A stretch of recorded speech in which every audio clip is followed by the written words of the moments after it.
செய்திகளுக்காக முத்தமிழ் செல்வி. இன்றைய முதன்மை செய்திகள்.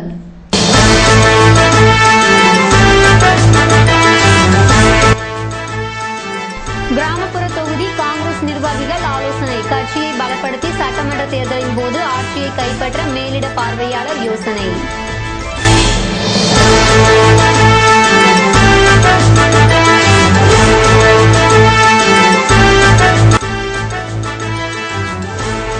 செம்படுகை நன்னீரகம் விழிப்புணர்வு பேரணி. புகையில்லா போகியை மக்கள் கொண்டாட வேண்டும் என வலியுறுத்தல்.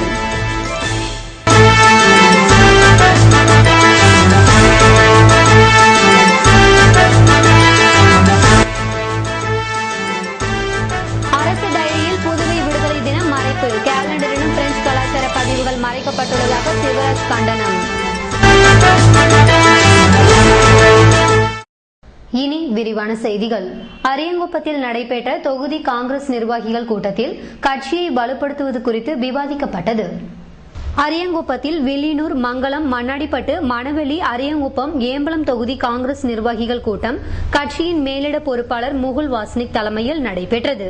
இதில் முன்னாள் மத்திய அமைச்சர் நாராயணசாமி, கட்சித் தலைவர் சுப்பிரமணியன், எதிர்க்கட்சித் தலைவர் வைத்திலிங்கம், சட்டமன்ற உறுப்பினர்கள், முன்னாள் சட்டமன்ற உறுப்பினர்கள் மற்றும் நிர்வாகிகள் கலந்து கொண்டனர்.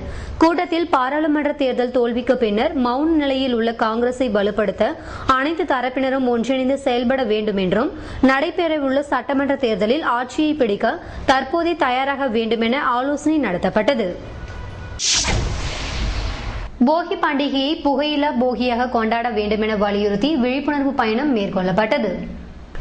ஏரிக்குளம் ஆக்கிரமிப்பை அகற்ற வேண்டும், சுற்றுலா வளர்ச்சி என்ற போர்வையில் இயற்கையின் அரணாக உள்ள மரங்களை தகர்க்கும் செயல்களை நிறுத்த வேண்டும், முத்திரைப்பாளையம் குடிநீர் நிலைய பகுதியை பாதுகாக்கப்பட்ட பகுதியாக அறிவிக்க வேண்டும், பிளாஸ்டிக் தடை சட்டத்தை அமல்படுத்த வேண்டும், மீத்தேன் எரிவாயு திட்டத்தால் பாகூர் நெற்களஞ்சியம் பகுதி அழிவுக்குள்ளாகுவதை தடுக்க வேண்டும், புகையில்லா போகியை கொண்டாட வேண்டும் என்ற கோரிக்கையை வலியுறுத்தி செம்படுகை நன்னீரகம் சார்பில் விழிப்புணர்வு பயணம் முத்திரையர்பாளையம் 4 சாலை சந்திப்பில் துவங்கியது.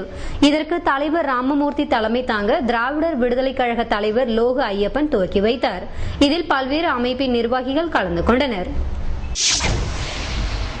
அரசு டைரியில் புதுச்சேரி விடுதலை சுதந்திர தின விழா குறிப்பிடப்படாமல் இருப்பது கண்டனத்திற்குரியது என பிரெஞ்சு இந்திய புதுவை பிரதேச விடுதலை கால மக்கள் நற்பணி இயக்கம் குற்றம் சாட்டியுள்ளது. பிரெஞ்சு இந்திய புதுவை பிரதேச விடுதலை கால மக்கள் நற்பணி இயக்கம் சார்பில் பல கட்ட போராட்டங்களை தொடர்ந்து கடந்த நவம்பர் 1ஆம் தேதி புதுவை விடுதலை சுதந்திர பொன்விழா கொண்டாடப்பட்டது. நவம்பர் 1ஆம் தேதி சரித்திர சுவடுகள் திருத்தப்பட்ட போதிலும் 2015ஆம் ஆண்டு புதுச்சேரி அரசால் வெளியிடப்பட்டுள்ள டைரியில் நவம்பர் 1ஆம் தேதி விடுதலை சுதந்திர தின விழா குறிப்பிடாதது கேலண்டரில் பிரெஞ்சு கலாச்சாரத்தை கொச்சைப்படுத்தியிருப்பது கண்டனத்திற்குரியது என குற்றம் சாட்டப்பட்டுள்ளது. மேலும் ராஜ்பவன் சட்டமன்ற தொகுதியில் பிரெஞ்சு இந்திய நற்பணி இயக்க கொடியேற்று விழா ஞாயிற்றுக்கிழமை நடைபெற்றது. தொகுதி தலைவர் அங்கப்பன் தலைமை தாங்க அருணகிரி முன்னிலை வகித்தார். சத்யசீலன் வரவேற்புரையாற்றினார். இதேபோல் தியாகி அன்சாமி துரைசாமி சிலைக்கு மாலை அணிவிக்கப்பட்டு அங்கு அமைக்கப்பட்ட கொடி கம்பத்தில் இயக்க தலைவர் சிவராஜ் கொடியேற்றினார். இதில் இயக்க நிர்வாகிகள் மற்றும் உறுப்பினர்கள் பங்கேற்றனர். சாலை பாதுகாப்பு வார விழாவை முன்னிட்டு வாகன ஓட்டுநர்களுக்கு கண் பரிசோதனை முகாம் நடத்தப்பட்டது. புதுவையில் சாலை பாதுகாப்பு வாரம் கடைபிடிக்கப்படுவதை முன்னிட்டு வாகன ஓட்டுநர்களுக்கு கண் பரிசோதனை முகாம் சாலை போக்குவரத்து கழக வளாகத்தில் காலை முதல் மாலை வரை நடைபெற்றது. இதனை போக்குவரத்து ஆணையர் சுந்தரேசன் துவக்கி வைக்க போக்குவரத்து எஸ்பி குணசேகரன், இன்ஸ்பெக்டர்கள் மாறன், முருகையன் மற்றும் பலர் கலந்து கொண்டனர். இந்த முகாமில் வாகன ஓட்டுநர்கள் பங்கேற்று கண் பரிசோதனை செய்தனர். இந்த முகாம் தங்களுக்கு உபயோகம் உள்ள வகையில் அமைந்திருந்ததாக அவர்கள் குறிப்பிட்டனர். திருக்கனூரில் நடைபெற்ற பாரதிய ஜனதா உறுப்பினர் சேர்க்கை ஆலோசனை கூட்டத்தில் தொண்டர்கள் பங்கேற்றனர். வில்லியனூர் மாவட்ட பாரதிய ஜனதா கட்சியின் உறுப்பினர் சேர்க்கை மாவட்ட தொகுதி நிர்வாகிகள் ஆலோசனை கூட்டம் திருக்கனூர் விஜயா மண்டபத்தில் நடைபெற்றது. பிஜேபி மாவட்ட உறுப்பினர் சேர்க்கை பொறுப்பாளர் மோகன்குமார் தலைமையிலும் மாவட்ட பிஜேபி தலைவர் நாகராஜ் முன்னிலையிலும் நடைபெற்றது. கூட்டத்திற்கு மாநில உறுப்பினர் சேர்க்கை பொறுப்பாளர் சாமிநாதன், மாவட்ட பொறுப்பாளர் பரந்தாமன், தொகுதி மற்றும் மாநில நிர்வாகிகள் முருகையன், பெருமாள், கண்ணன், காந்தி, பாலகிருஷ்ணன், பாலாஜி, வெற்றிவேலன், மகளிர் அணி உமாவதி மற்றும் பலர் கலந்து கொண்டனர்.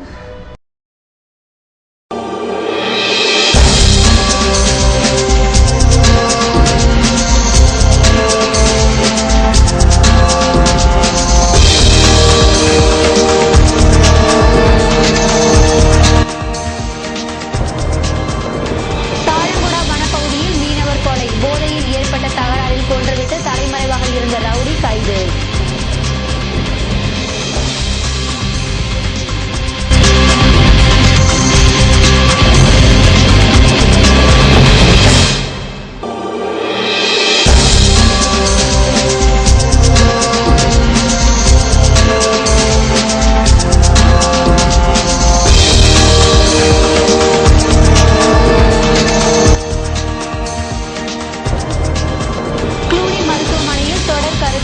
காது மூக்கு தொண்டை மருத்துவ பிரிவில் உள்ள புதிய முறைகள் குறித்து டாக்டர் மஜும்தர் விளக்கம். விவரம் விளம்பர இடைவெளிக்கு பிறகு.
செய்திகள் தொடர்கின்றன. புதுவையில் நடைபெற்ற சமத்துவ பொங்கல் விழாவில் தமிழ்நாடு திறந்தநிலை பல்கலைக்கழக மாணவ மாணவியர் கலந்து கொண்டனர். இயற்கைக்கு நன்றி செலுத்தும் விதமாக தமிழர் திருநாளாம் பொங்கல் திருநாளை தமிழ்நாடு திறந்தநிலை பல்கலைக்கழகத்தின் சுமார் 300 மாணவ மாணவிகள் திறந்த வீதியில் மக்களோடு மக்களாக கைகோர்த்து கொண்டாடினர். தமிழ்நாடு திறந்தநிலை பல்கலைக்கழக ஒருங்கிணைப்பாளர் ராஜா முகமது வரவேற்புரையாற்றினார். இந்நிகழ்ச்சியில் எம்எல்ஏ நேரு என்கிற குப்புசாமி முன்னிலை வகிக்க முன்னாள் எம்எல்ஏ இளங்கோ தலைமை தாங்கினார். சிறப்பு விருந்தினராக புதுச்சேரி சட்டப்பேரவை தலைவர் சபாபதி மற்றும் உள்ளாட்சித்துறை அமைச்சர் பன்னீர்செல்வம், கல்வி அமைச்சர் தியாகராஜன் மற்றும் முதுநிலை காவல் கண்காணிப்பாளர் சந்திரன் சிறப்பு விருந்தினர்களாக கலந்து கொண்டனர். இந்நிகழ்ச்சியில் சிறந்த பொங்கலுக்கான பரிசுகள் வழங்கப்பட்டது. வீதியில் உள்ள மக்களுக்கு கோலப் போட்டி நடத்தப்பட்டு பரிசுகள் வழங்கி சிறப்பித்தனர். கண்டமங்கலம் அருகே உள்ள நவமார் மருதூர் மருதீஸ்வரர் கோவிலில் நடைபெற்ற திருவாசக முற்றோதல் நிகழ்வில் பக்தர்கள் கலந்து கொண்டனர். விழுப்புரம் மாவட்டம் கண்டமங்கலம் வட்டம் நவமால் மருதூரில் அமைந்துள்ள மருதீஸ்வரர் கோவிலில் மார்கழி மாதம் முடிவடைய இருப்பதை முன்னிட்டு திருவாசக முற்றோதல் நிகழ்ச்சி நடைபெற்றது. இதில் அப்பகுதியை சேர்ந்த மக்கள் கலந்து கொண்டு திருவாசக முற்றோதலில் பங்கேற்றனர். இதற்கான ஏற்பாடுகளை குமாரசாமி குருக்கள் மற்றும் ஊர் மக்கள் செய்திருந்தனர்.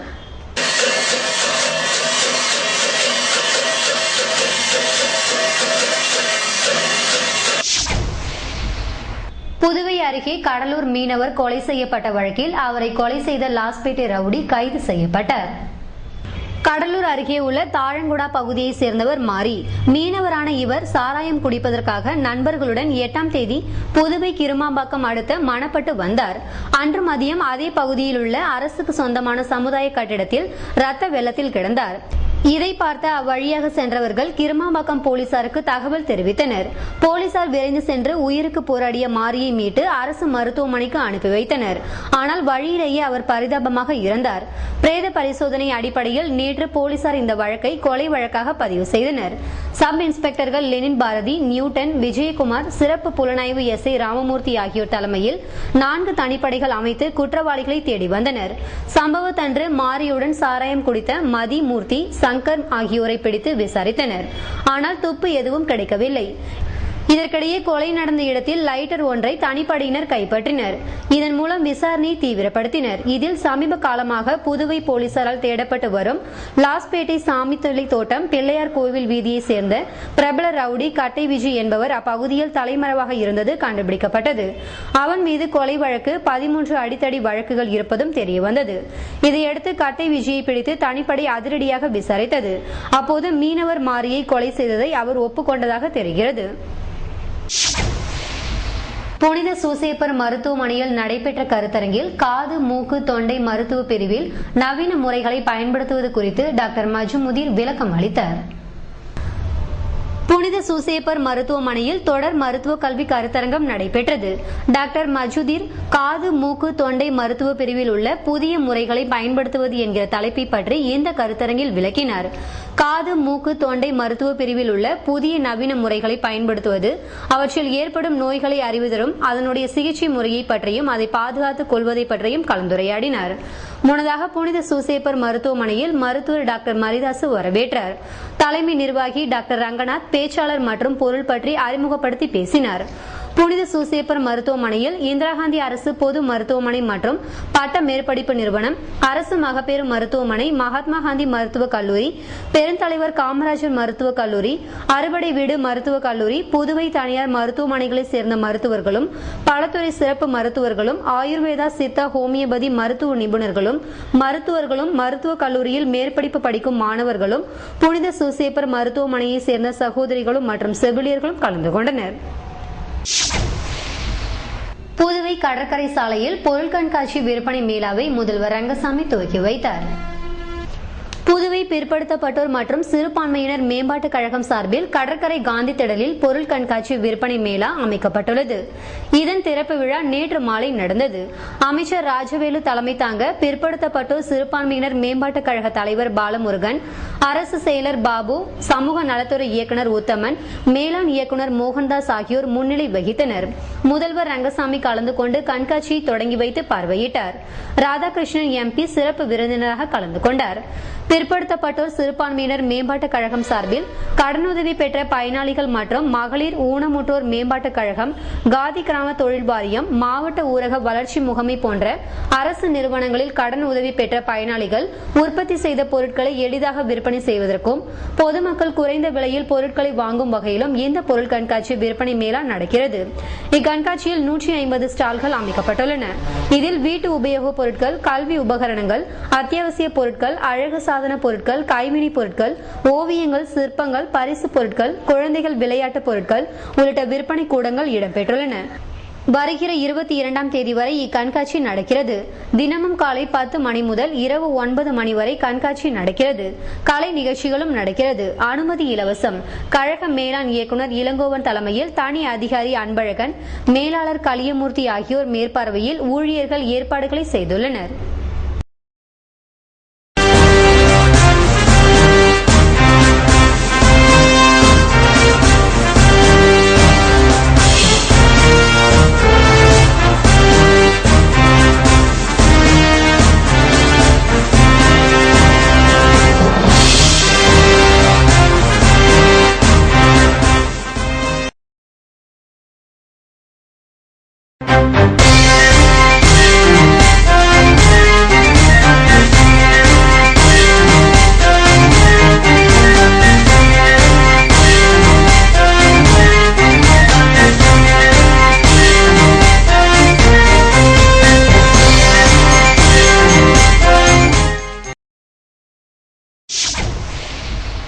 செய்திகள் தொடர்கின்றன. புதுவை தனியார் தொழிற்சாலை தொழிலாளர் மரணம் அடைந்த விவகாரத்தில் நிவாரணம் வழங்க போலீசார் உறுதி அளித்துள்ளனர். கடலூர் மாவட்டம் மேலெஞ்சுப்பட்டு கிராமத்தை சேர்ந்த பரமசிவம் மனைவி புவனேஸ்வரி வில்லியனூர் அடுத்த ஒதியம்பட்டில் உள்ள தனியார் தொழிற்சாலையில் பணிபுரிந்து வந்தார். போதிய பாதுகாப்பு வசதி இல்லாமல் பணியாற்றியதால் அவர் காச நோய்க்கு தாக்கி இறந்தார். பாதிக்கப்பட்ட புவனேஸ்வரி குடும்பத்துக்கு நிவாரணம் வழங்க வலியுறுத்தி தொழிலாளர்கள் மருத்துவமனையை முற்றுகை மற்றும் மறியல் போராட்டத்தில் ஈடுபட்டனர். பேச்சுவார்த்தையில் உடன்பாடு ஏற்படவில்லை. இந்நிலையில் 2வது நாளாக நேற்று மருத்துவமனையை முற்றுகையிட்டு போராட்டம் நடத்தினர். நிறுவனம் நிவாரணம் வழங்குவதாக போலீசார் கூறியதன் பேரில் அனைவரும் கலைந்து சென்றனர்.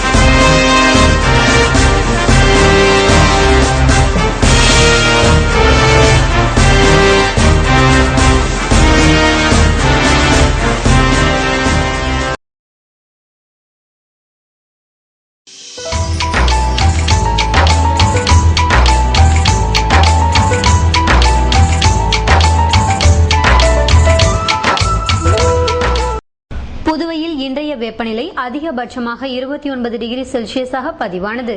நாளைய வானிலை 30 டிகிரி செல்சியஸாக காணப்படுவதுடன் இரவில் கடும் குளிருக்கு வாய்ப்பிருப்பதாக வானிலை மையம் தெரிவித்துள்ளது.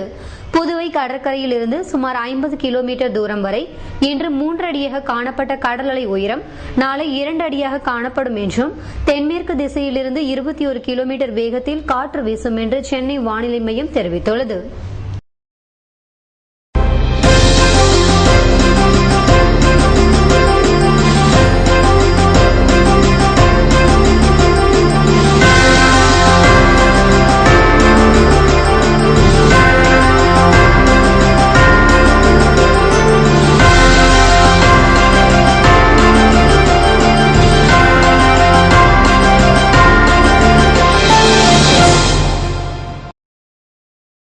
மீண்டும் இன்றைய முதன்மை செய்திகள்.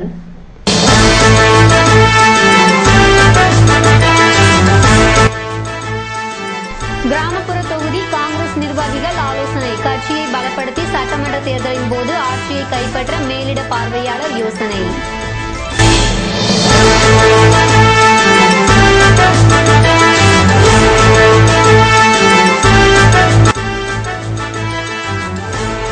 செம்படுகை நன்னீரகம் விழிப்புணர்வு பேரணி. புகையில்லா போகியை மக்கள் கொண்டாட வேண்டும் என வலியுறுத்தல்.